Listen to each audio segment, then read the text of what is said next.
Halo teman-teman, ada saya kembali Aryan Surya, sahabat baik kamu dari Pagi Hari Kehidupan di Podcast Pagi. Hari ini kita akan membicarakan sebuah hal yang lagi-lagi seru banget. Dan saya minta tolong, kalau memang kamu selama ini sudah mendengarkan Pagi Hari Kehidupan lebih dari satu, saya boleh ya minta tolong di bagian depan ini, silahkan klik tombol like-nya dulu sebelum kita mulai. Betul. Itu akan sangat membuat saya semangat banget dalam membuat konten, terutama konten-konten kayak hari ini nih, yang insya Allah si izin Tuhan menolong kamu. Jadi permintaan saya di bagian depan ini, silakan klik tombol like-nya dulu, supaya konten-konten yang sampai kepada kamu bisa juga sampai kepada teman-teman kita di luar sana yang membutuhkan pertolongan. Silakan. Terima kasih. Hari ini kita akan membicarakan sebuah hal yang sangat-sangat emas. Bagaimana tidak? Karena di hari ini saya akan memberikan sebuah ilmu yang belum pernah diajarkan kepada kita dimanapun.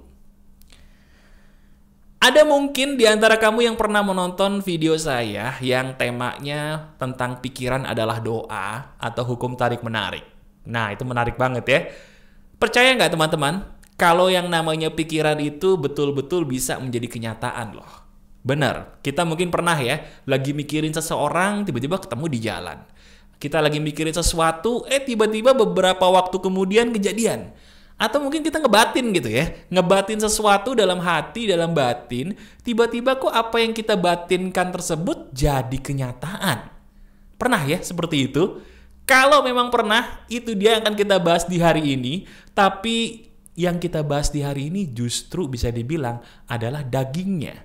Lebih daging daripada video-video yang pernah kamu tonton tentang hal ini. Betul.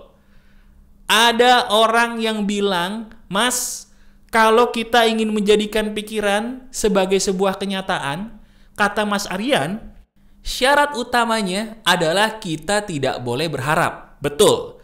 Itu maksudnya gimana, Mas? Bukankah kita kalau meminta sesuatu atau memikirkan sesuatu itu otomatis berharap dong? Terus bagaimana tuh, Mas? Kok prakteknya seharusnya kita tidak boleh berharap? Kesannya tuh kayak gak masuk akal, Mas. Mohon maaf. Gimana tuh? Nah, ini dia nih. Ini dia akan kita bahas di hari ini. Silakan kamu dengarkan baik-baik, resapi, karena bisa jadi ini yang bisa merubah hidup kamu menjadi jauh lebih baik. Nih, dengerin baik-baik ya. Ini penting. Satu hal yang harus kamu tahu. Kenapa ketika kita memikirkan sesuatu, ngebatin sesuatu, setelah itu kita tidak boleh berharap, itu bukan karena kita tidak boleh berharap sama Tuhan. Bukan. Yang harus digaris bawahi adalah bedakan berikhtiar dengan berdoa dalam beribadah. Ini yang sering salah paham nih. Ya. Kalau kita berdoa dalam beribadah itu wajib. Wajib, saya bilang kamu sebagai sahabat pagar kehidupan harus beribadah. Yang muslim ya sholat, jangan pernah ditinggalin. Berdoa dalam ibadahmu, berdoa wajib loh ya. Harus rajin beribadah. Tapi setelah beribadah harus ada usahanya dong, betul? Harus ada ikhtiarnya dong, benar ya? Nah, usahanya itu kebanyakan di antara kita adalah cuman kerja keras banting tulang. Betul nggak? Padahal itu keliru. Loh kok Mas keliru, Mas? Kan bener, Mas. Itu kan namanya usaha, ikhtiar. Bener. Tapi itu yang kedua. Setelah berdoa, usaha nomor satunya apa? Perhatikanlah bagaimana cara kamu bersahabat dengan pikiranmu. Saya ulangi ya. Usaha itu wajib. Tapi usaha yang nomor satu itu bukan kerja keras banting tulang dulu. Bukan. Bukan itu. Yang paling penting nomor satu adalah bersahabat baiklah dengan pikiranmu, pikiran kita terlebih dahulu. Itu dulu. Nah sekarang coba saya tanya sama kamu. Saat ini, kalau secara jujur deh, seberapa akrab kita dengan pikiran kita, seberapa bersahabat kita dengan pikiran kita sendiri? Ayo, jujur.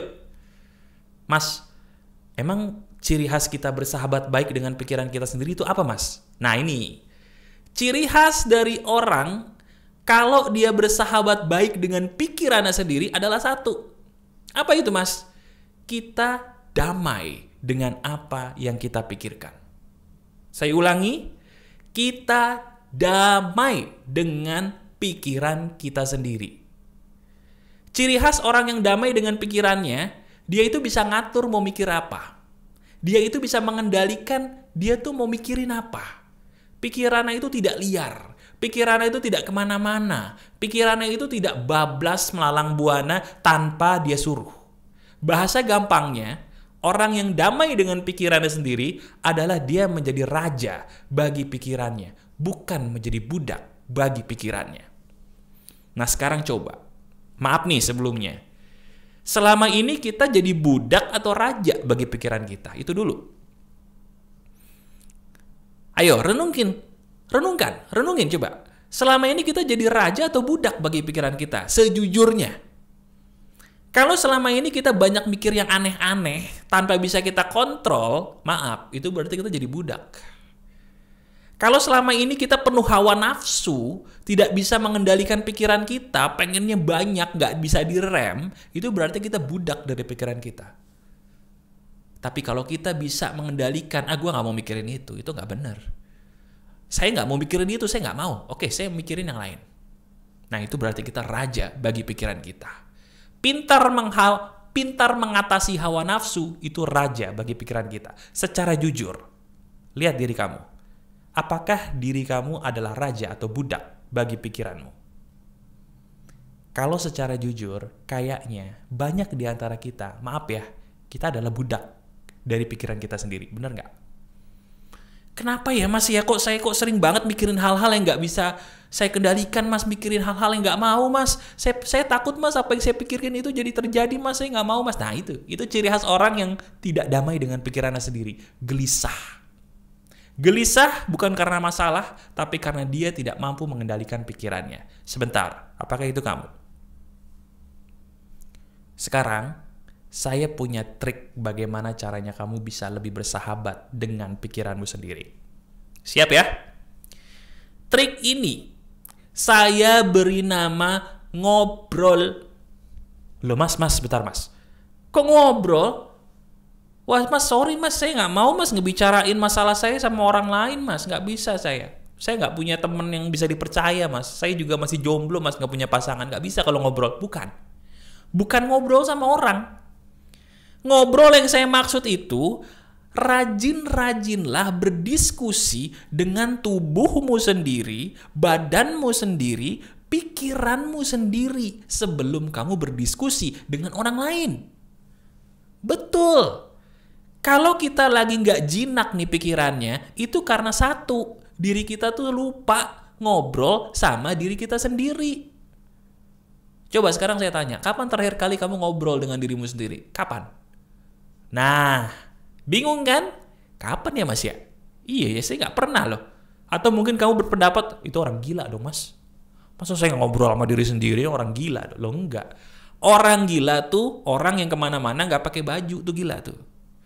Pakai baju nggak kamu? Pakai baju ya alhamdulillah, nggak gila dong. Nggak gila.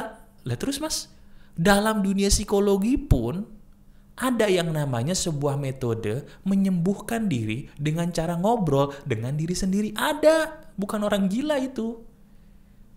Dan bahkan cara ini yang saya gunakan teman-teman untuk menjinakkan pikiranmu. Kita praktekin ya, mau ya? Oke, saya kasih contoh. Gini, misalnya diri kamu nih takut dengan yang namanya penyakit gitu. Ada tuh orang yang pernah curhat sama saya. Dia bingung, Mas, kok saya ini sering takut gitu mikirin penyakit-penyakit gitu yang nggak ada gitu. Saya takut nanti saya jadi sakit beneran, Mas. Nah, gini. Kalau diri kamu kebanyakan mikir yang enggak-enggak, seperti yang saya bilang tadi, kamu tuh lupa ngobrol dengan diri sendiri. Caranya gini. Cari ruangan sepi. Kalau bisa di kamar kamu deh. Ya, biasanya kamar kita kan sepi, itu cuman kita doang sama tempat tidur gitu ya. Tutup pintu. Ya, tutup pintu. Kalau bisa cari waktu di saat orang lain lagi tidur atau lagi tidak ada di rumah, gitu ya. Terus kamu tanyakan aja ke dirimu sendiri gini. Kenapa sih kok kamu tuh mikirnya macem-macem? Wahai diriku, kamu tuh kenapa sih Kenapa jadi takut sakit? Kenapa sih kok kamu jadi punya pikiran yang macem-macem tentang penyakit-penyakit yang ngeri-ngeri kayak gitu? Ada apa sih? Ada apa sih sebenarnya diriku? Ada apa sih sebenarnya gue? Lu tuh kenapa sih? Coba diajak ngobrol gitu. Nanti begitu diajak ngobrol, pikiran kita akan ngeluarin jawaban. Jawabannya misalnya gini, karena diri kamu pernah ngelihat teman kamu mungkin mati di usia muda, mohon maaf karena penyakit-penyakit berat. Dari situ kamu tahu penyebabnya kan? Nah, dari situ ajak ngobrol lagi. Ya udah, memang gak enak sih ngelihat teman kita mati gara-gara penyakit, tapi itu semua bisa dicegah kok. Oh iya ya, gimana cara nyegahnya? Yuk kita hidup sehat aja, yuk kita makan sehat. Kita makan sehat, kita istirahat yang cukup, kita olahraga yang cukup. Insya Allah kita jadi sehat. Yuk. Coba. Sekarang kamu baru dengerin saya ngomong begini. Mungkin diri kamu agak senyum-senyum sendiri. Senyum-senyum sendirinya karena berkata, iya juga ya mas ya. Kok saya dengerin aja udah enak. Kayaknya ini nih yang saya butuhin. Lah iya. Ini yang kita butuhkan teman-teman. Kalau kita ingin pikiran kita jinak, jangan curhat sama teman mulu. Jangan curhat sama Aryan Surya mulu. Jangan curhat sama orang lain intinya. Setelah curhat kepada Tuhanmu, ngobrollah dengan dirimu sendiri dengan cara seperti tadi. Ajak ngobrol diri kamu, akrabkan dirimu dengan dirimu sendiri, bukan dengan orang lain. Itu loh yang keliru. Nanti dari situ, kamu akan ngerasa diri kamu tuh kayak lebih damai gitu loh dengan pikiranmu sendiri. Paham? Coba deh praktekin. Praktekin. Hal apa yang membuat kamu jadi gelisah dalam hidup ini? Takut apa? Takut miskin kah? Takut gagal kah? Tanyakan itu kepada dirimu sendiri, kenapa kok itu bisa terjadi? Diskusikan gimana solusi yang terbaik untuk menghadapi itu semua, bukan sama saya, bukan sama teman, bukan sama pacar atau pasangan, tapi dengan dirimu sendiri. Karena yang paling bisa mengobati tubuhmu adalah siapa? Tuhan dan dirimu sendiri. Betul. Setuju saya. Jelas ya? Jelas?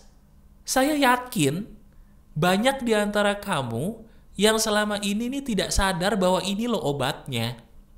Kenapa? Karena ya itu tadi. Seperti yang saya bilang di depan. Ilmu ini gak pernah ada yang ngajarin ini. Itulah sebabnya saya minta tolong tadi. Tolong klik jempol ke atasnya. Atau klik tombol like-nya supaya video ini bisa nyebar ke orang-orang. Dan mereka tertolong sama seperti kamu. Jadi saya minta tolong. Kalau diri kamu merasa video ini berguna banget buat kamu.